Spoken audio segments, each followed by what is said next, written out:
Amanya n'eddoboozi bampita Simon Peter Lukolera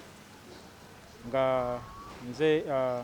manager finance and administration mu kitongole ekya microfinance support center. Nandyagadde munzikirize kamasiki kano nkajjeko ebigambo biveemu bulungi nga butugezako okwetangira obulwadde obwa COVID-19 naye olunaku olwaleero tuli basanyufu nnyo ng'ekitongole ekya microfinance support center kulaba nga ate era association ey'ababouncer tusobodde okulaba nti ate tukuŋŋaana okulaba mbuno tubawa omusomo kyetwandiyise capacity building mu bintu bingi nnyo ebyenjawulo okugeza okuba traininga mu byobukulembeze omulala kyeyandibadde ng'ayita governance okulaba mbuno abakulembeze bafuna ate enkiiko ezikwatagana mu kulaba nti nno sako yaabwe etambulira ddala ku mulamwa okulaba mbuno emirimu gyabwe bagiddukanya ate era bulungi. Tubongedde tubasomesa ne ku financial management okulaba mbuno ate mu byenfuna babeera ate bakugu okulaba mbuno basobola ate okubimanaginga obulungi n'okutereka obulungi ebitabo byabwe biwandibadde ng'ogamba bookkeeping okulaba mbuno ennyingiza ey'ekitongole kino ekya the association of bouncers ebalibwa bulungi nnyo ate n'ebitabo ne babitereka bulungi nnyo okulaba nti bwebanga batudde mu nkiiko nga zi annual general meeting ate bwe baba basobola ate okulambulula bulungi nnyo ebintu byabwe nga bwe badde babitambuza emirimu gyabwe nga badde batambuza naddala ennyingiza n'enfulumya ya ssente. So twongedde amaanyi mangi nnyo mu kubasomesa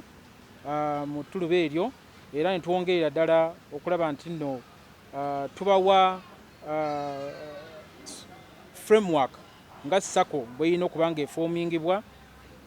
ebiki bye balina okuba nga bagoberera ebiri mu mateeka ddi bwe balina okuba nga bakuba enkiiko zaabwe ddi bwe balina okuba nga balina abakulembeze ddi bwe babakyusa ebintu ng'ebyo okulaba muno batambulira ku musingi ate era oguli mu mateeka. So ebintu ng'ebyo twongedde okulaba nti no twongera okukkaatiriza business skills kubanga babawunsa bano babadde mu muggalo okumala ebbanga kati ndooza tugenda mu myaka ndooza giringa ebiri naye ate bwe batuukirira ekitongole kyaffe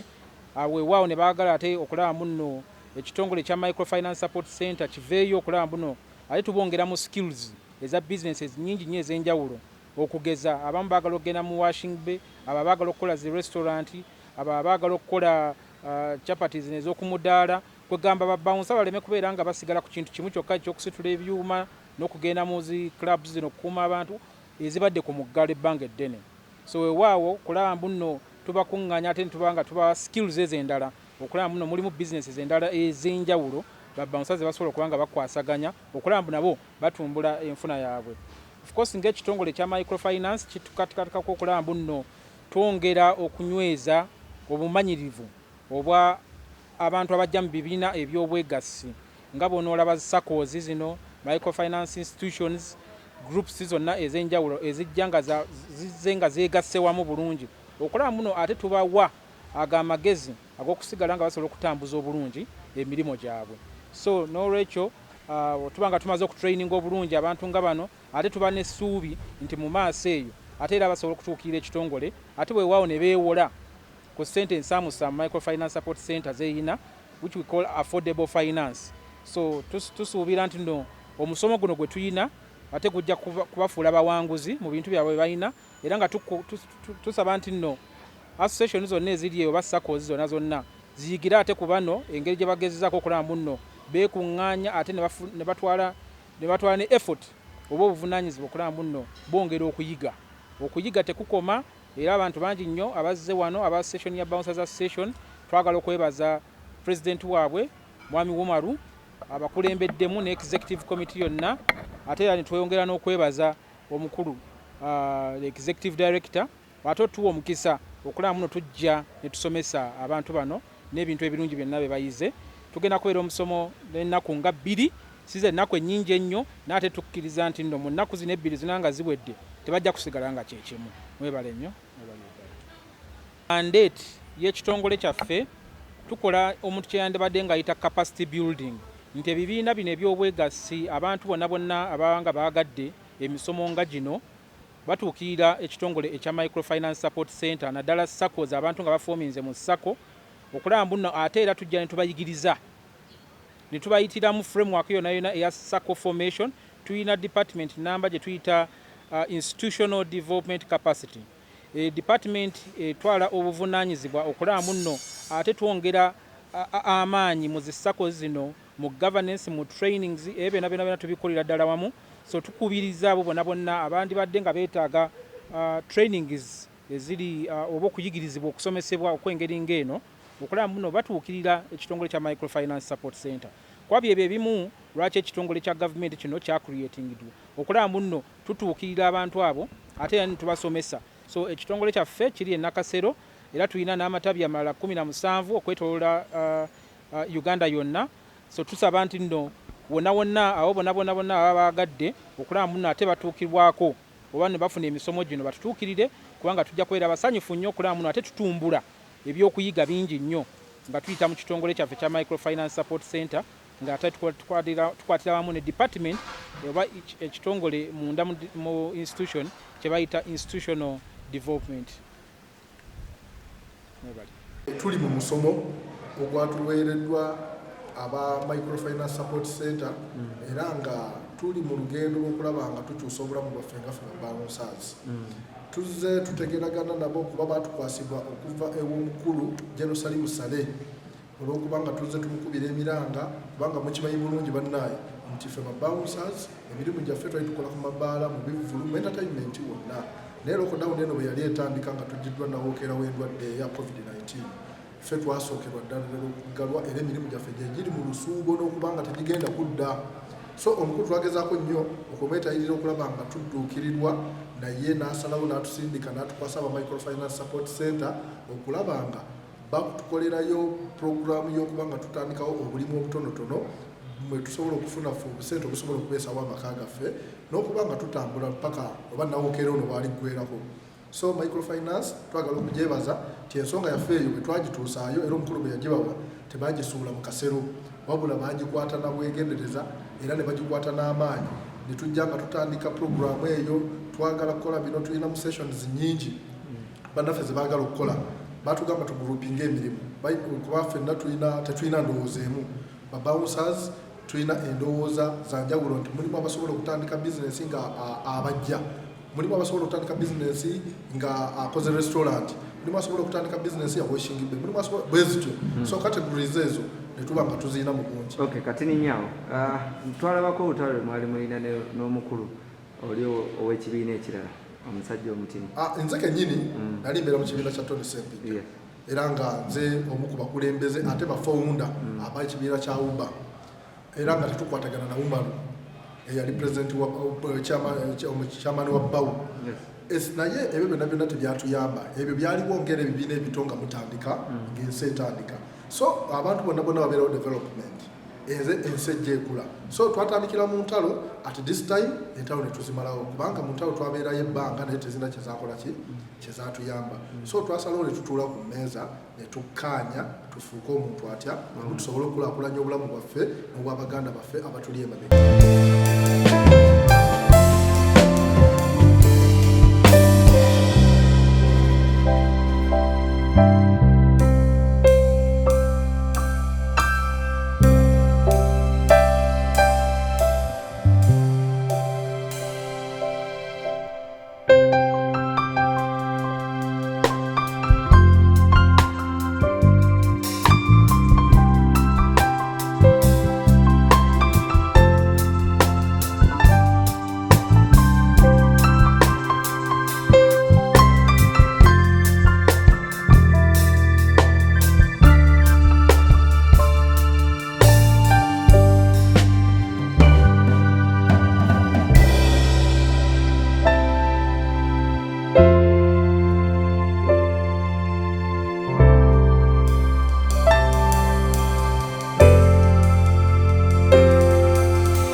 eryo neggulu neyaluwa ne fotofoto lyakola kiri yannemerako n'atera diteeka mu gazeti nti ne bwe omugamba Dr. Hillary nti ate yani ng'ate bw'ayogera naki yamanyi kimu kisaanye so neyakikkiririzaayo nga ndi private secretary wa His Excellency the President ku nsonga za bavubuka okusinga nga mbateeka mu docket gye bayita ya agribusiness value addition innovation and export promotion era ndi muyambi wa senior presidential advisor on special operations Lieutenant General Muhoozi Kayinza awo ntulambuya eyo temutera kujjayo nnyo naye gwe wajjayo naye basinga musanga ku parliament awo obeerweza lwateerweza nze head special duties His Excellency the President so ngwa mu biti bingi leero najja mbagamba wa gavumenti ziba okusanga omukozi wa gavumenti agwa mu office nga 3 naye buli emu ekola byayo sebo nze nine bano baganda bange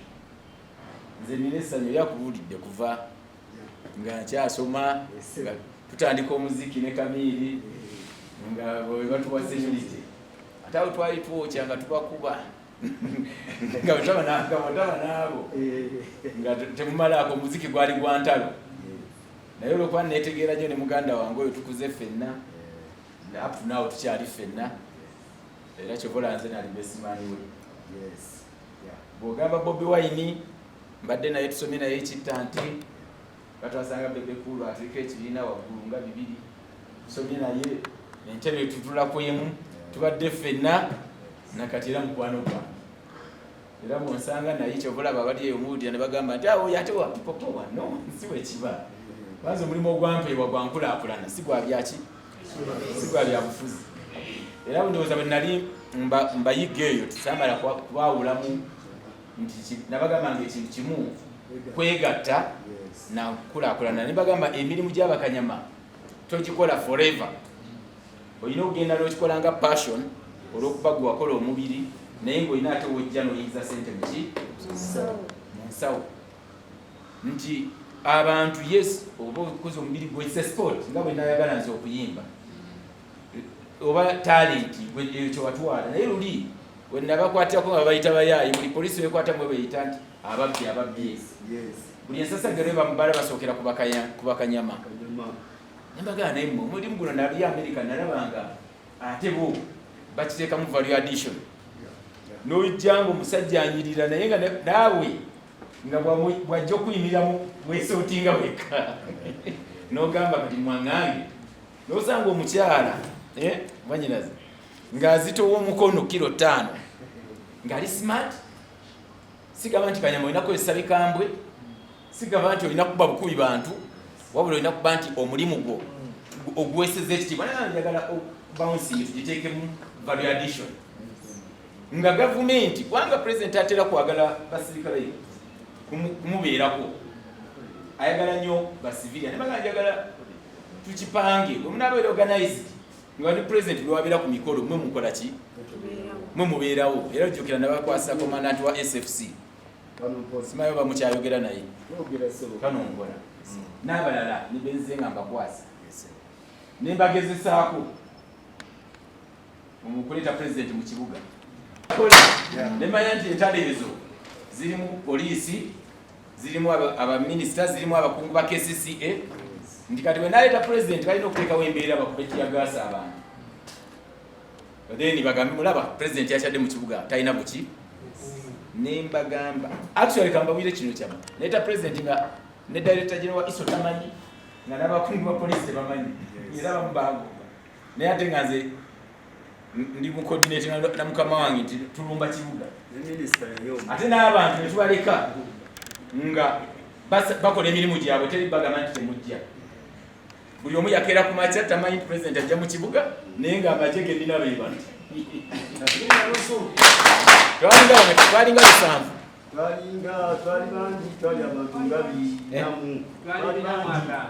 nga n'omuntu ogezaako okukola obukozi watugalo nga tasobola kikola ki ate amagye nga ganjawulo nalina bakabaaya bayayi bange bali eyo nalina bano balipanda nalina haikomandi nalina amagye gaki naye wena gawira order ki ne tukola omulimu omuyonyi security yatuuka okujja nga tugenda kusiba konze mu nsibe president omuleeta otya mu kibuga bwoti poliisi ne bagamba mwe mudde eri tujja kwekubira ki omumala nagamba ne bakomanda bano egaadi ziyite ku buli street bajja kukola ki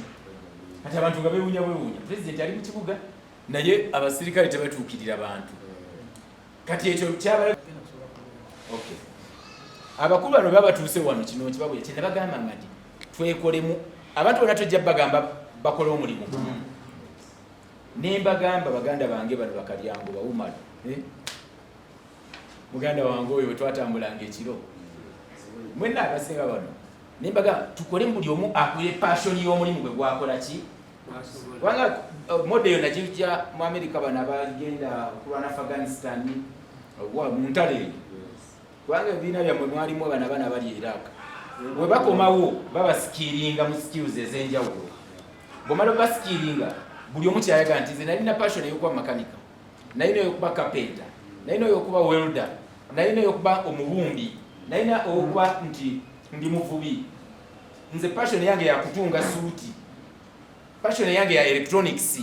ya plumbing naye sayina mukisa kati netu government ekuwa opportunity n'olonda kyokola ki ng'emisana bw'omala okola n'oyingiza ssente olina n'abakozi booleseewo ogenda ku Sheraton n'obeera nga ate wali okola passion yo nayo talent yo so eyo emodo gye naleeta aba najibira mukyala nakyobe n'agamba tukibuza president wabamala omukuuma yatuyita n'atubuuza abaana banomo nga babadde balungi ono yamukwata muno n'amugamba gundi nga wakakola nemugamba muzeeyi if you organize this community bangi nnyo naye tebalina one they don't have access to information about nti emyoga gyegi tebamanyi nti parish model ekola bweti tebamanyi nti UILP ekola bweti tebamanyi nti innovation fund muli ba innovators naye nga tebafuna opportunity nti gyeri tebamanya nti industrial parks zetuli mu kuzimba ne president nti gyeziri naye ate nga bano balina ozikoleramu so ningamba today kuli organization of their sector yalina entalo nyingi era maaso gammwe mbebaza mwami Kalyango mukwano gwange naye nnyo kuva dda yakimanyi naye ndi okusanga ate nga tebakwataganye nani kati nga ate bonna nga bange ku mutima naye n'okusooka okulanga bakola ki era Kalyango nkwebaza okuba nti walaga maturity and discipline naye baganda bange mu nsi muno ne bw'oliba wasoma ebitabo nga nze dokita wa PhD nga tolina mpisa you are nothing ne bw'owakola omubiri bwe guti nga tolina mpisa nothing ne bw'oba olina ssente nga bawulira abasajja balina ssente nga tolina mpisa era obeera kikerekere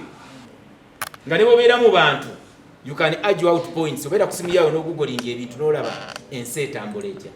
n'ebyo jja bifuna ng'otandise okuyingiza ssente mu nsawo omwavu talowooza omwavu talina ddiini tajja genda mu ggulu omwavu akolima omwavu tayagaliza awalana ayombayomba buli ssaawa gwe gy'olabe waka nga tolina ssente bagamba tetulina za manda tetulina za yenyanja tetulina za sukaali mwe temulina ssente tebakola kakati oyombesa baaki era amaka ekisinga okugatabula buki bwavu ez'okukameeza ezo omwavu toba na mukazi wuwo mbabuuli toba na mukyala wo nze nja kujjanga dokita nteeke wali fomatiki yange mugambe jangu tugende ku mwana wali ku Serena tujogemu nga abiwuliranga lugero agambe ngenzeko wanyazaala wa maama wange nga mulyawo si bwe kiri so tulina bino real sense nti omusajja omwavu oba tolina waaka mu maka ogenda okuddayo nga stress ku bwongo mutaka tasobola kuyimirira tulina okunoonya amakubo agakola ki nze nga buyaliyalite